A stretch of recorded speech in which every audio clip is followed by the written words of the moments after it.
Shalom, kita akan mempelajari pelajaran sekolah sahabat kita pada saat ini. Mari kita tunduk kepala dan kita berdoa. Bapa di sorga, urapi hambamu dengan kuasa Roh Kudus-Mu, supaya boleh menyampaikan kebenaran firman Tuhan pada saat ini lewat pelajaran sekolah sahabat. Ampun dosa kami, dalam nama Yesus Juru Selamat kami. Amin. Baik, sepanjang minggu ini kita mempelajari pelajaran sekolah sahabat, kitab ulangan dalam tulisan-tulisan kemudian. Kita sudah mempelajari tentang kitab Taurat, kemudian langit yang mengatasi segala langit, kemudian kitab ulangan dalam kitab Yeremia. Nah, sekarang ini Rabu 8 Desember, apa yang Tuhan tuntut? Apa yang Tuhan tuntut? Nah, ini di dalam kitab Mika. Jadi Mika 6 ayat 1 sampai dengan ayat yang ke-8 kalau kita mau membaca di dalam Alkitab. Nah, saudara yang kekasih, sangat banyak dari tulisan para nabi yang berisi ajakan kepada kesetiaan. Jadi Tuhan mau bahwa bangsa Israel itu harus setia kepada Tuhan. Apakah mereka secara bangsa atau mereka secara pribadi, mereka harus memegang sumpah, memegang teguh perjanjian antara Allah dan mereka. Kita mengetahui bahwa setelah 40 tahun mereka berkeliling, akhirnya maka sekarang Tuhan akan memenuhi atau mulai memenuhi lebih banyak lagi janji-janji dari perjanjiannya. Nah, saudaraku yang kekasih, pada saat Tuhan dia ingin supaya dia mau menggenapi janji-janjinya, maka Tuhan menginginkan supaya umatnya, bangsa Israel itu setia. Di dalam Mika pasal 6 ayat 1 sampai ayat yang ke-8, apa yang Tuhan sampaikan kepada bangsa ini yang berhubungan dengan kitab ulangan.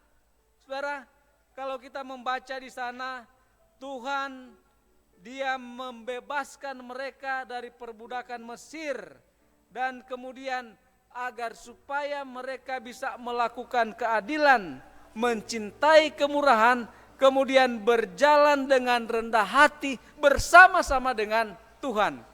Oh, saudaraku yang kekasih, kalau di dalam Alkitab ada tuntutan dari perjanjian, kemudian ada kenapa Tuhan menggugat. Nah, sepertinya ini berbicara tentang pengaduan atau ada perselisihan hukum.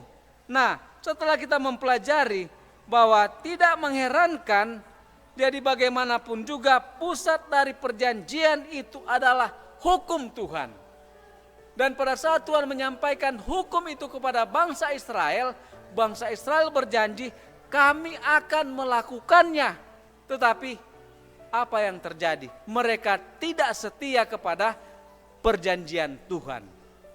Saudaraku yang kekasih, di sini dinyatakan di dalam Ulangan 10 ayat 12 sampai ayat yang ke-13, di sana dikatakan, maka sekarang hai orang Israel, apa yang dimintakan daripadamu oleh Tuhan Allahmu, selain dari takut akan Tuhan Allahmu, hidup menurut segala jalan yang ditunjukkannya, mengasihi Dia, beribadah kepada Tuhan Allahmu dengan segenap hatimu dan dengan segenap jiwamu, berpegang pada perintah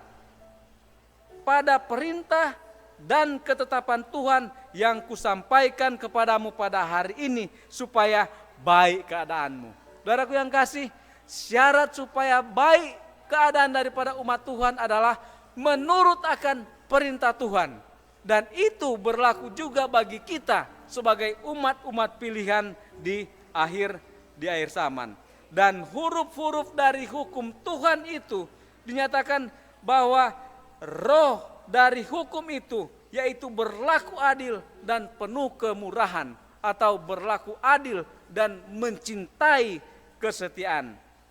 Saudaraku yang kasih, tetapi kita melihat apa yang terjadi dengan bangsa Israel.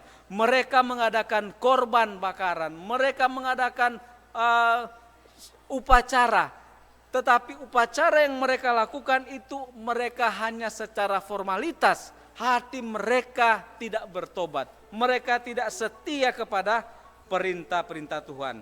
Dan seharusnya bangsa Israel ini menjadi satu bangsa yang besar, di mana mereka boleh memiliki akal budi, dan bangsa-bangsa luar akan datang kepada kebenaran lewat kesetiaan mereka kepada Tuhan. Tetapi buktinya mereka tidak setia. Nah, kita sebagai umat-umat Tuhan, sebagai umat Israel secara rohani, kita dipanggil juga seperti Israel zaman dulu. Dan Tuhan menuntut kita dengan penuh cinta kasih, kesetiaan kita kepada hukum Tuhan, bukan dengan kekuatan kita sendiri, tetapi dengan kuasa Roh Kudus Tuhan. Dia akan menuliskan hukumnya di dalam hati kita. Dengan demikian kita akan berkata seperti Raja Daud di dalam Mazmur pasal 40 ayat yang ke-8. Aku suka melakukan kehendak-Mu ya Allahku, Taurat-Mu ada dalam dadaku. Jadi apa yang Tuhan tuntut yaitu kesetiaan melakukan hukum Tuhan, bukan dengan kekuatan kita sendiri sekali lagi, tetapi dengan kuasa Roh Tuhan, pribadi ketiga dalam oknum kealahan yang akan memberikan kepada kita kekuatan sehingga kita menjadi sempurna dalam melakukan 10 hukum Tuhan.